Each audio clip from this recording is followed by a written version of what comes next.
नमस्कार दोस्तों, very warmly welcome to all of you. आप जानते ही हैं कि अभी इंडिया के स्टेटमेंट्स आए इंडिया की लीडर्स से, इंडिया के जो आर्मी चीफ हैं वहाँ से। उसके बाद जो है पाकिस्तान कह रहा है कि क्रिटिसाइज़ कर रहा है इंडिया को, और ये बहुत सारे आर्टिकल्स कवर हुए, जैसे Pakistan buried under threat after India says can cross any border as heat arises. अब जैसे एक आर्टिकल ये भी है, Pakistan army warns cataclysmic devastation after remark of the Indian leaders. तो ये जो है अभी पाकिस्तान क्यों कह रहा है, responding to the threats of the erasing Pakistan from the map, the statement said by the India must know that its situation comes. और ये ऐसी स्टेटमेंट आई है हमारे यहाँ से, ऑब्वियस सी बात है। इन लोगों ने सर क्रीक के पास अभी मिलिट्री इंस्टॉलमेंट चालू कर दिया। जैसे देखिए पाकिस्तान ने क्या किया था, Pakistan army on Saturday criticise the recent remark made by the Indian military forces, political leaders warning the future conflict between two countries lead to the cataclysmic devastation। मतलब कि बहुत बड़ा डिवास्टेशन हो सकता है अगर इंडिया और पाकिस्तान के अंदर कॉन्फ्लिक्ट होता है। In a statement the Pakistan army said that irresponsible statement suggested a renewed attempt to the fabricated arbitrary pretext of the aggression which could lead to the serious consequence. Pakistan ने ऐसा कहा है कि ऐसे इर्रिस्पॉन्सिबल स्टेटमेंट्स की वजह से अग्रेशन बढ़ सकता है और सीरियस कॉन्सिक्वेंस हो सकते हैं। अदे अर्लियर द क्या हुआ है कि जो डिफेंस मिनिस्टर राजनाथ सिंह ने कहा है कि India can cross the any border whenever necessary to protect citizen and safeguard country's unity and integrity. India कभी भी बॉर्डर अपना क्रॉस कर सकता है जब भी ज़रूरत पड़ेगी अपने देश की सुरक्षा के लिए और अपने सिटीज़न की सुरक्षा के लिए। तो इंडियन आर्मी चीफ ने भी, जो जनरल उपेंद्र द्विवेदी हैं, उन्होंने भी फ्राइडे को कहा था कि issued a stern warning to the Pakistan urging that a neighboring countries to stop sponsoring terrorism। मतलब उन्होंने बोला कि जितनी भी नेबरिंग कंट्रीज़ हैं उनको स्टॉप करना पड़ेगा, रुकना पड़ेगा अपने टेररिज्म को सपोर्ट करने के लिए। और ये यूजुअली बात थी पाकिस्तान के लिए।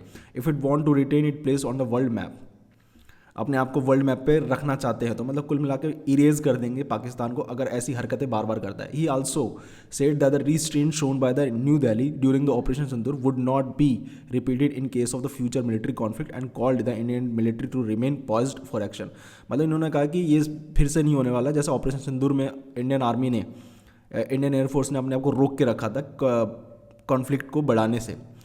इस बार अगली बार जो भी कॉन्फ्लिक्ट होगा वह उसमें ऐसा नहीं होगा। उसी बीच उसके बाद क्या होता है कि चीफ एयर मार्शल स्टाफ जो है हमारे AP सिंह, उन्होंने एडिट किया फ्राइडे को कि at least dozen of Pakistani military aircraft including the US origin F-16 jets were destroyed और damaged in the Indian strike during the operation Sindoor. मतलब जो F-16 जो जेट है US ऑरिजिन वो भी डिस्ट्रॉय किए गए थे और कम से कम 12 फाइटर जेट इनके डिस्ट्रॉय किए गए थे।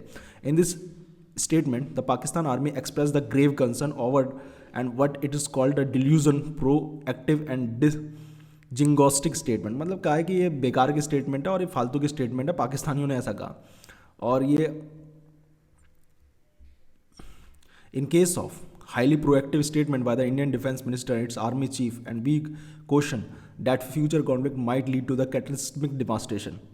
तो इन्होंने कहा है कि जो भी इनके वजह से स्टेटमेंट आ रहा है, पाकिस्तानी ऐसा कह रहे हैं कि इसकी वजह से बहुत बड़ा कैटास्ट्रोफिक डिवास्टेशन, मतलब बहुत बड़ा नुकसान हो सकता है, बहुत बड़ा डिवास्टेशन हो सकता है। And in case of the fresh round the holistic is triggered and the Pakistan shall not hold back. ओ भाई साहब, ये धमका रहे हैं पाकिस्तानी कि हम अपने आप को होल्ड बैक नहीं कर पाएंगे। अब ये ऑपरेशन सिंदूर में सबको पता है कि किसने होल्ड बैक किया था अपने आप को। देखिए दोस्तों, ख्वाजा जो आसिफ है, जो डिफेंस मिनिस्टर पाकिस्तान का, फिर से इसने क्लेम किया कि हमने 6 फाइटर जेट इंडिया के डाउन किए हैं, गिराए हैं ऑपरेशन सिंदूर के दौरान। मतलब कि ये दोबारा से रिपीट किए जा रहे हैं, मतलब जो बात सच्ची नहीं है। और क्या ही बोलूँ मैं इनको, अगर इन्होंने फाइटर जेट्स गिराए थे तो इनके एयरबेस क्यों उड़े थे मेरे को समझ नहीं आ रहा। 11 एयरबेस उड़ गए थे, 11 एयर बेस, जो कि ये रोक नहीं पाए थे एक भी मिसाइल को पाकिस्तान के अंदर। तो आई डोंट नो कि ये कैसे बोल रहे हैं, किस बेसिस पे बोल रहे हैं। बस ये प्रोपेगेंडा फैला रहे हैं और इन्होंने ही प्रोपेगेंडा नहीं फैलाया, इनकी जो पाकिस्तान की जो टीम है कहीं भी जा रही है यही प्रोपेगेंडा फैला रही है। तो कुल मिला के ये जो इनकी हरकतें हैं ना, ये कभी भी सही नहीं हो सकती। तो इसी बात पे वीडियो को एंड करते हैं, नेक्स्ट वीडियो में मिलते हैं। जय हिंद, जय भारत।